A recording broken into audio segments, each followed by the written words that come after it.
Hey everybody, welcome back to Women Carry Knives. On the table in front of us, we are going to be taking a look at the QSP Mamba version 2. Now this is the prototype. It is also courtesy of the Apex Pass Around Group. So thank you so much to the Apex Pass Around Group and to David Blade Banter with QSP, who has given us the opportunity to take a look at this one. Now, as I said, this is the prototype. So I do know that these are, I believe, going between $40 and $50, and that's going to be a great price for this knife. There has been a few changes that they've made from the version 1, and we'll go over those later, but for right now, we're going to go over what we've got here. So you are going to get this D2 blade. It has a great high flat grind, and your grind's going all the way up. And you have this nice swedge here. Your handles are going to be micarta. You do have a lanyard hole here. It is a right-hand carry only. You do have a recessed pocket clip on there, but you do not have recessed screws. Lately, that's something that's been driving me a little nuts. I feel like if company's going to make a recessed pocket clip, that's awesome, but they should make the screws recessed too.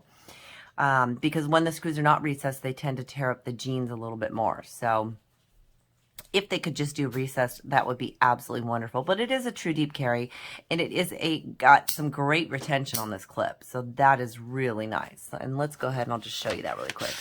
So as you can see, you have nothing sticking out the back, which is wonderful. The micarta on here is really nice. It's very smooth, yet at the same time, it's grippy. Sometimes the micarta can be a little bit too smooth. This one is really good.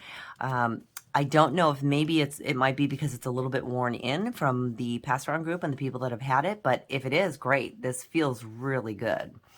I always love that rectangular shape handle because it does lend to any hand size, which I've always found to be absolutely wonderful. It is a liner lock, just so you know, it is a liner lock. It came very well centered. Love that. Your lockup on this one is going to be about, we're going to call it about 40%, 45%, somewhere around there, which is really good. I like that. Now, your liners all the way around are a little pronounced. So they do stick out around the edges all the way around. Normally, I'm not a huge fan of that. But what I do like about that is that everything is very, hang on a second. Okay, sorry about that. I'm back. What I do like about it, though, is that it's very smooth. So you have no sharp edges on that. And the way they've done this is an open design. Now, sometimes I find that when you have an open design, the tip of your blade is going to stick out and you can get stabbed. I've actually cut myself on one of my knives that had that. But I do like that the way that this is designed is you have enough of a back end here where your tip is not right at the edge. So it is not going to be a problem at all. And I really do like that. Let's go over a few specs. So we are looking at a 3.5-inch blade with just under a 3.5-inch cutting edge. Our handle length is going to be 4.5 inches, which is going to give us basically an overall of about 8 inches. So that is a really good size. And there goes the cat again. That's going to be a really good size. Now, I would have thought this knife would have been much heavier, but it is only a 3.4 ounces. So that actually really surprised me. It feels really good in hand. It's very light. You know, the only complaint that I really have is that the detent is very, very light on this. And that really surprised me. Sorry about that. Moving the cat. I would like it if the detent was a little bit stronger. And I'm not one to ever really talk about detent. I just, for some reason on this one, I really noticed it. Now, your method of deployment on this is going to be a flipper. You do have a bit of jimping on your flipper tab. And when I say a bit, I mean like there's two little areas right there that you're going to get on. But it's not that you really need the jimping on this one. It does come in nice because it does allow you to choke up on the blade itself, on the handle itself. And as you can see, it's going to be a larger knife because I have about you know, we're looking at about an inch out the back of my hand. And that's if I choke up. So if I don't choke up and I stay back on it, you know, it's still very comfortable either way.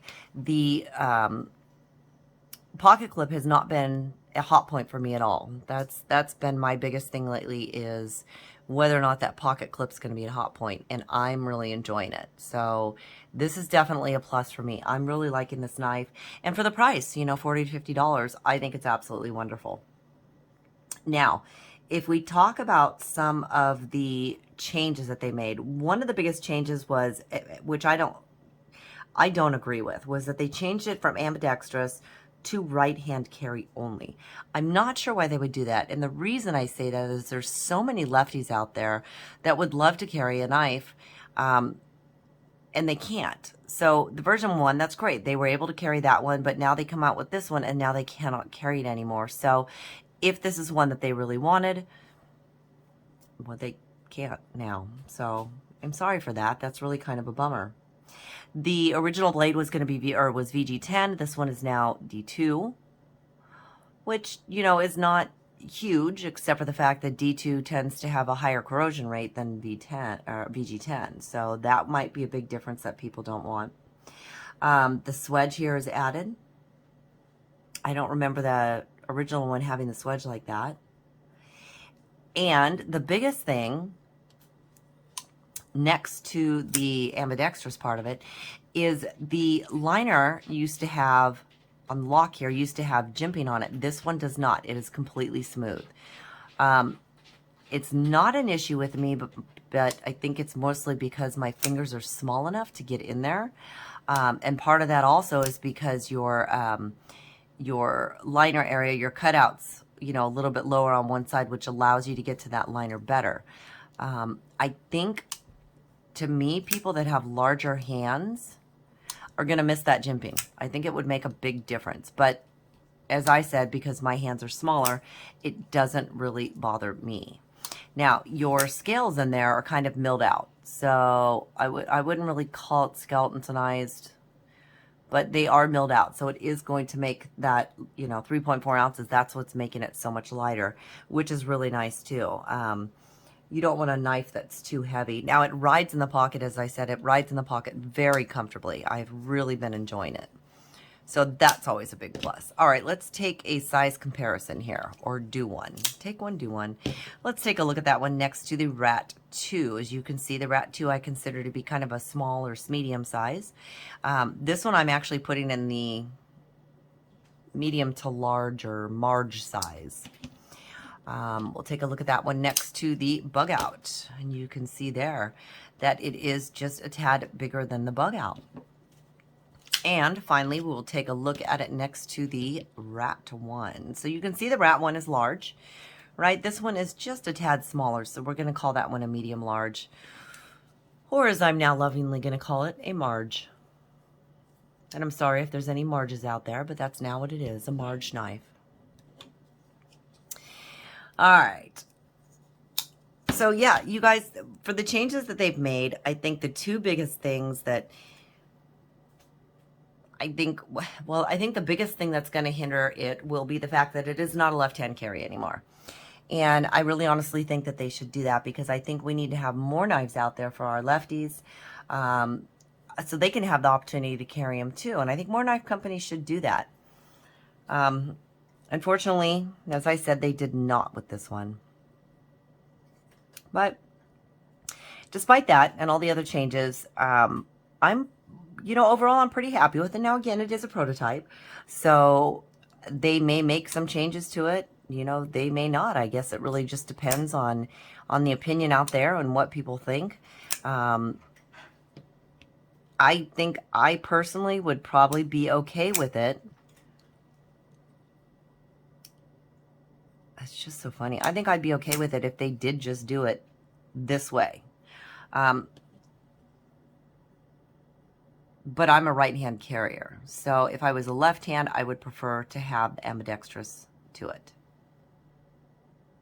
All right, you guys, that has been a look at the QSP Mamba version 2 prototype. Thank you so much for joining me. Thank you again to the Apex Pass-Around group for the opportunity to check this one out. Do me a favor, hit that like button on the way out.